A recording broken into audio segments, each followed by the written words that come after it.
Good day everyone. Today we're going to be changing out the rear wheel bearings on this Honda CRF450. It's a 2009 model and it's the same for the 250 as well. This particular bike has 3 rear wheel bearings. There's 2 on the drive side here and there's 1 on the disc side. They are different part numbers and usually in the kit you will get all 3 bearings and 2 seals as well. It also has a retainer nut. On the disc side, we have a castellated aluminium retainer nut to hold that bearing in. Now you do need a special tool to undo it and to torque it up as well if you want to do the job by the book. This being a DIY video, I don't have the tools and we're going to do it with whatever tools you would find in a typical workshop. So let's get started. We need to pull this shaft out here. We have a 32mm socket for the nut on the disc side. We'll undo that nut, remove the shaft, and we can push the wheel forward to get the chain off. If you don't have enough room in your chain, maybe you have a shorter chain than me, you may need to break it to get it off. But in my case, I think there's enough slack there to push the wheel forward and to remove the chain to get the wheel out so we can start working on these rear wheel bearings. Let's get started. Okay, with the wheel out, I've put a bolt in my vise to use as a spigot to sit the wheel on in order to work on it. If you put out a rag or a bit of wood sitting on top of the vise just to protect the sprocket and the face of the disc, we can pull out them seal collars and we'll clean them up and use them again. To get the seal out, we use a small seal pick or a small screwdriver inside the castellation of the nut, and we can just pry the seal out and dispose of it because we're going to replace that anyway. The nut itself, it's not very tight and it does undo in an anti-clockwise direction. It's just a regular thread. And as you can see here, I did use a pair of large locking circlip pliers in order to get the retainer undone. I used a bar for extra leverage and I did lock the wheel against the vise, dropping a bar through the spokes. Not the best way to do it, but it did work pretty well. That retainer isn't very tight. Of course, if you can use the proper tool, that is always going to be the best way to do the job, and it'll also help you torque up the retainer to the correct spec when we reassemble it. Once it's hand tight, we can wind it out and keep it for reuse if you're going to reuse it. There's no problem reusing these.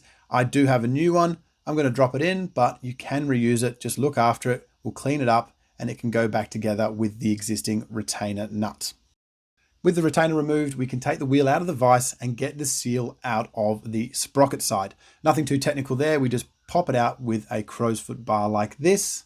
And then in my case, I did tack a nut to the bearing in order to get purchase on it. It's very hard to get a punch to purchase on the wheel bearings because the spacer is the same size. We don't want to get any heat into the hub. A couple of tacks is all we need just to get onto that bearing to knock it out. We can remove the spacer and then knock the bearings out from the other side just using a regular punch. We'll clean up all of the hub, make sure we don't have any burrs or anything on it, and make sure it's all clean and tidy, ready for the new bearings.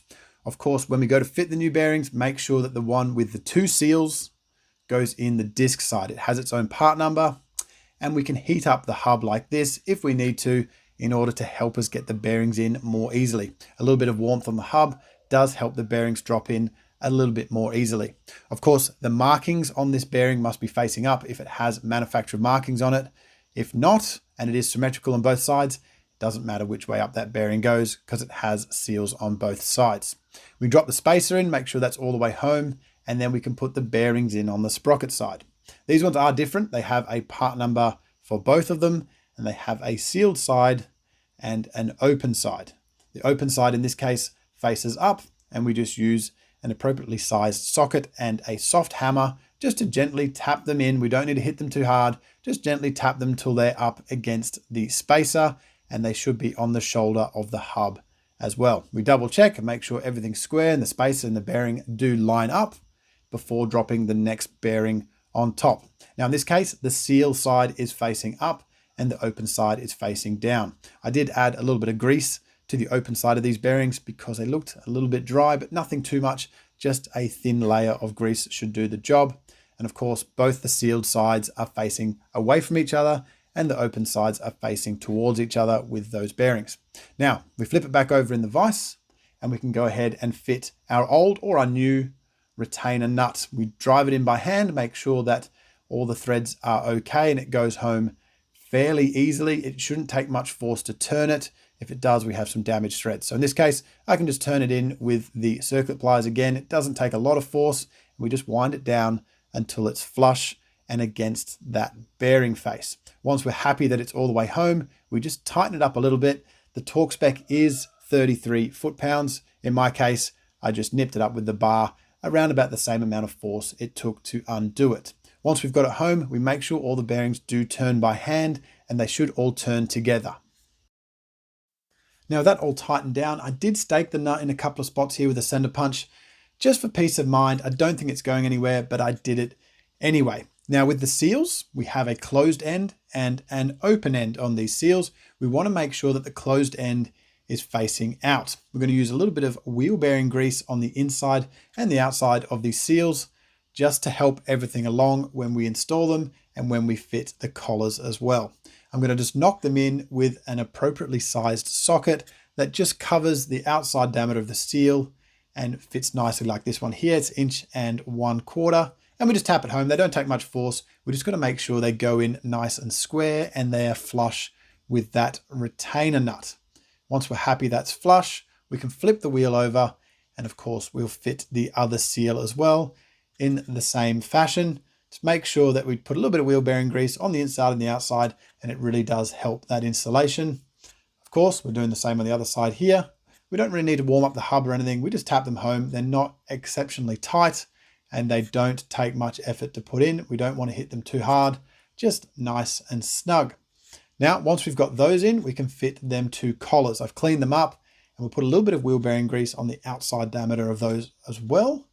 And we just push them in. I put them in on a bit of an angle and then give them a turn. We just want to make sure that the lip of that seal isn't folded or creased in any way, and it covers the entire outside diameter of the collars. If you push them all the way home, then lift them up a bit. Usually it sits them lips on the seal around the outside of the collar pretty easily. And of course, we'll flip the wheel over again and we'll do the disc side as well. Get them both in nice and square, and they will keep any dirt or debris out of them bearings. Once we've got those into a home, we can fit the wheel back onto the bike. Of course, I didn't make any adjustments for the chain or anything here, so we can basically put the wheel straight back on. We slide it up into the disc and into the bottom chain guide there. And I'm going to put a bit of grease on the axle shaft. Make sure we put that adjustment, that square bit of aluminium you can see there. It's basically an adjustment collar, just to make sure that everything's square with the wheel. Make sure we put that on the shaft first, and we put it in the right direction so we can read the markings if we need to adjust the chain. You can usually see which way it came out. There'll be a round mark where the adjustment bolt has been sitting against it. We just tap it home with a soft hammer, make sure the axle lines up all the way through, and it should slide through all of those bearings and the seals and the center spacer fairly easily with a couple of taps from the hammer. And of course, the shaft has a flat spot on the top and bottom to locate it in that aluminium adjustment collar.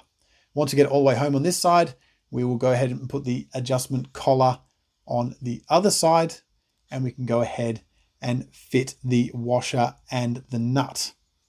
Now, of course, we'll put the other adjustment collar on the nut side in the same way. Make sure it goes back on how it came off so we can make readings in order to get the axle square and make sure that chain tension is correct. I'm going to put a little bit of grease on either side of this washer and a little bit on the back of the nut, just to make sure nothing's binding up and giving us a false reading when we torque it up. Now I'm going to wind the nut all the way home by hand, make sure there's no bad threads, and we're just going to make sure that wheel is all the way up against those adjusting bolts before we nip up the nut. Now we do the nut with a small spanner like this, just so we make sure that nothing's binding up and everything is going together as it should before hitting it with the torque wrench. Like I said, the torque is 94 foot-pounds or 128 Newton meters. Okay, well that's it. It's all back together. We've torqued up that axle nut. Now we can take it for a test ride and make sure everything does what we think it should. Make sure the seals stay intact, take it for a good spin, and recheck the torque on that axle nut, and make sure your chain tension is correct as well. Other than that, thank you very much for watching.